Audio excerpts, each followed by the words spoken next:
BJP ने ठीक ही कहा था कि 543 में वो 400 पार वाली सीटें जीतने जा रहे हैं।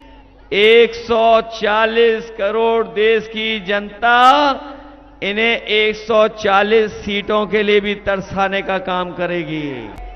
जब परीक्षा लिखने गया और परीक्षा लिख करके जब घर वापस लौटा तो पता लगा पेपर लीक हो गया।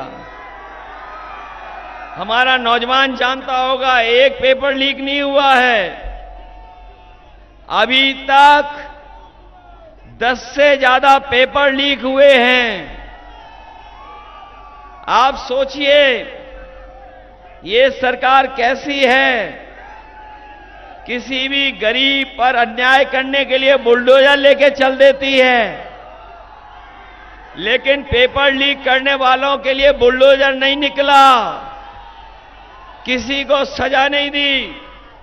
इसलिए हम आपसे कहना चाहते हैं, इस सरकार ने अपना लीकेज नहीं रोका, पेपर लीकेज। इस सरकार ने जानबूझ करके पेपर लीक कराया था जिससे नौजवानों को नौकरी न देनी पड़ जाए। ये बात मानते हैं नौजवान साथियों के नहीं मानते हो? जो समय समय पे बुलडोजर लेके चल देती सरकार, लेकिन पेपर लीक वालों पर एक पे भी बुलडोजर नहीं चला। पेपर भी लीक हुए। और हम अपने नौजवानों से कहना चाहते हैं, केवल आपकी नौकरी नहीं छीनी है।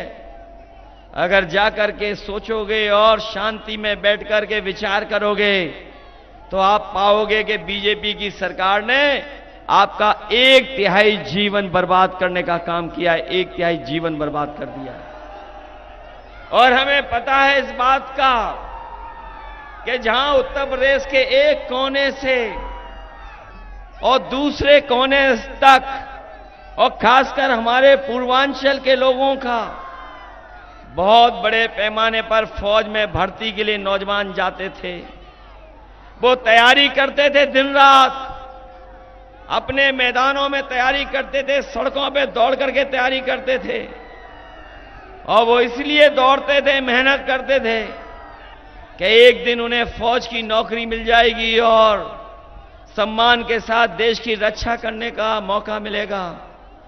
लेकिन इस सरकार ने जो हमारे फौज की नौकरी थी उसको भी आधी अधूरा बना दिया और अग्निवीर की नौकरी 4 साल की कर दी फौज की। हमारे जितने नौजवान हैं जो फौज की तैयारी करते थे, हम उन्हें भरोसा दिला के जा रहे हैं, ये अग्निवीर व्यवस्था हमेशा हमेशा के लिए खत्म हो जाएगी और दिल्ली की सरकार बनेगी तो अगर हमें उम्र में भी छूट देनी पड़ेगी फौज की भर्ती के लिए, तो अपने नौजवानों के लिए उम्र की छूट दे करके उनके लिए पक्की नौकरी और पक्की वर्दी पहनाने का काम आने वाले समय में समाजवादी पार्टी और इंडिया गठबंधन करने जा रहा है। इसलिए नौजवान साथियों, ये जो आपके साथ धोखा हुआ है और खासकर हमारे गरीब परिवार के लोगों के बीच जो धोखा इन्होंने किया है, मैं उन्हें कहना चाहता हूं कि जो नौकरी की वजह से, परीक्षा लीक की वजह से 60 लाख नौजवान जिनका भविष्य अंधकार में चला गया, आज वो सब उनके सरकार के खिलाफ खड़े हैं। और अगर 60 लाख बच्चे परीक्षा रहने के लिए रह गए, परीक्षा नहीं हो पाई जिनकी, उनके मां बाप को जोड़ दें अगर, तो पूरे उत्तर प्रदेश में ऐसे सरकार से नाराज लोग 3 गुना 60 लाख, कम से कम 1,80,00,000 बनते हैं। और यही 1,80,00,000 अगर 80 लोकसभाओं से हम भाग दे देंगे तो हर लोकसभा में भारतीय जनता पार्टी का 2,25,000 वोट कम हो गया। न केवल ये हमारी आपकी नौकरी छीन रहे हैं, बल्कि अब इनकी नजर संविधान पर भी है। ये संविधान बदल करके हमारा आरक्षण और हमारा सम्मान छीनना चाहते हैं। ये संविधान ही है जो हमें आपको सम्मान दिलाता है। ये संविधान है जो हमें अधिकार दिलाता है। ये संविधान है जो हमें न समय समय पर हमारा सम्मान बढ़ाने का काम करता है। हम उनको कहना चाहते हैं, अगर आप संविधान बदलने को निकले हो तो इस बार भारत देश की जनता और खासकर यूपी की जनता, पूरा पीडीए परिवार मिलकर के संविधान बदलने वालों को बदलने का काम करेगा। बताओ, संविधान बदलने वालों को आप लोग बदलने का काम करोगे कि नहीं करोगे? और जो लोग कहते थे कि वो डबल इंजन की सरकार है, डबल इंजन की, उन डबल इंजन वालों से पूछिए कि जब विकास देवरिया और बलिया तक पहुंचता है तो आपका इंजन क्यों हांफने लगता है? बताओ, इन डबल इंजन वाली सरकार के डबल इंजन हांफने लगे कि नहीं हांफने लगे? और उनकी भाषा भी सुन ली होगी आपने।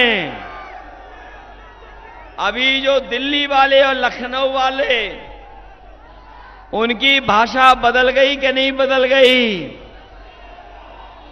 और याद रखना,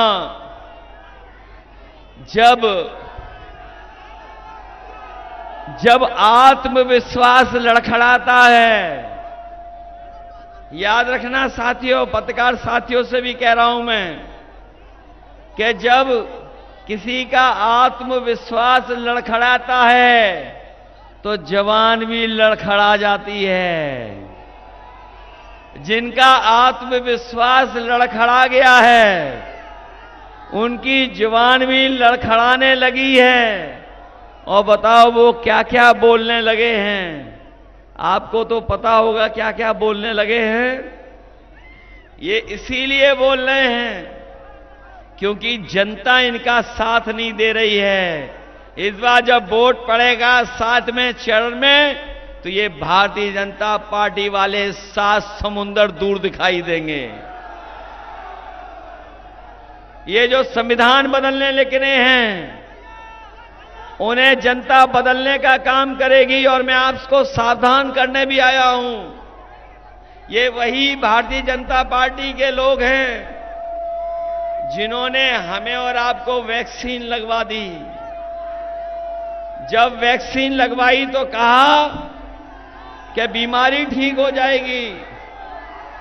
ये हमारे पुलिस के लोग भी खड़े हैं, ये कर्मचारी लोग भी हैं, ये लगवाना नहीं चाहते थे लेकिन इनको भी जबरदस्ती लगवा दिया।